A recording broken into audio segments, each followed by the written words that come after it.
வெண்டிக்காய் special. ஆனால் இந்த வெண்டிக்காய் வட்டிவாக கழுவ வேணும். இதை ரெண்டாக அப்படி பிளந்து பார்க்கணும். இதுக்குள்ள பூச்சிகள் கருப்புகள் இருக்கும். ஒரு நாளும் அப்படியே சமைக்க வேண்டாம். அப்படி பிளந்து போட்டு சமைங்க. வெட்ட போதும் ஒரு ஒரு ஸ்டைலாக வெட்டுங்க. ஒரு ஸ்டைலாக வெட்டினீங்களா, இப்படி ஒரு ஸ்டைலாக வெட்டினீங்களா அந்த பார்க்கவும் ஒரு வடிவாக இருக்கும். விளங்குதா? பார்க்கவும் ஒரு வடிவாக ஆசையாக இருக்கணும் சாப்பிட. குளிர் குசினி இப்படி ஒரு ஸ்டைலாக வெட்டி கிடக்கு பாருங்க. ஒரு ஸ்டைலாக வெட்டி கிடக்குது. வேங்க என்ன செய்யுங்கன்னா கொஞ்சம் தேசி புளியை பிழிஞ்சு இப்படி விடுங்க.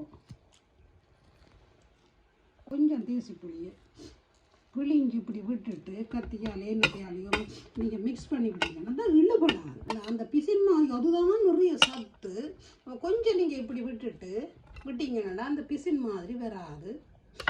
டேஸ்டாயும் இருக்கும், ஸ்டைலாயும் இருக்கும், சுவையாயும் இருக்கும். கத்திரி என்ன ரப்சீட் ஆயில் போட்டு வச்சுக்கிறேன். நான் பிளாஸ்டிக்கில் வரது எல்லாத்தையும் போத்துருக்க போடுறது. எண்ணெய் போடுறேன். இதுதான் என் ஸ்பெஷல் சொட்டெண்ணெய்.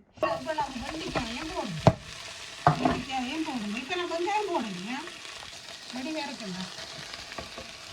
லோ ஃப்ளேமில் இப்படியே மூடி வைக்கணும். லோ ஃப்ளேமில் சரி. பொருட்கள் நீங்கள் எப்படி செய்யணும், லோ ஃப்ளேமில் வைக்கணும். நல்ல டேஸ்டான வெண்டிக்காய். கொஞ்சம் இதில் ஸ்க்ரேப் பண்ணணும். கொஞ்சம் இதை ஸ்க்ரேப் பண்ணணும். கொஞ்சம் அப்போ கொஞ்சம் ஸ்க்ரேப் பண்ணிட்டு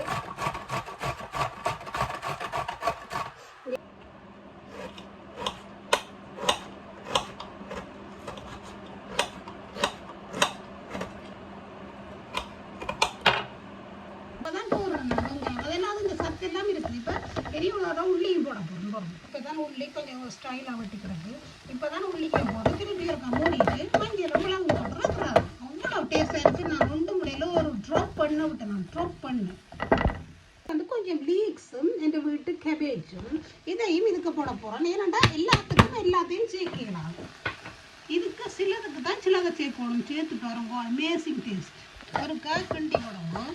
நான் 3 மினிட்ஸ் விட்டேன்னா இப்போ 3 மினிட்ஸ் அதெல்லாம் போட்டு கீரை இது இரண்டாவது அது நியூட்ரிஷன்ஸ் எல்லாம் ஆகக்கூடாது.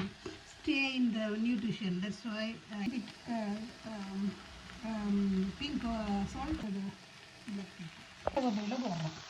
கடைசியாக தான் போடணும். கடைசியாக போட்டு கிண்டி போட்டு மூடி விட்டாலே அந்த வாசம் எல்லாம் இருக்கும். அந்த சத்துகள் அழியாது. அதனால தான் நீங்கள் வேயில் நான் உங்களுக்கு சமைய காட்டுறோம்.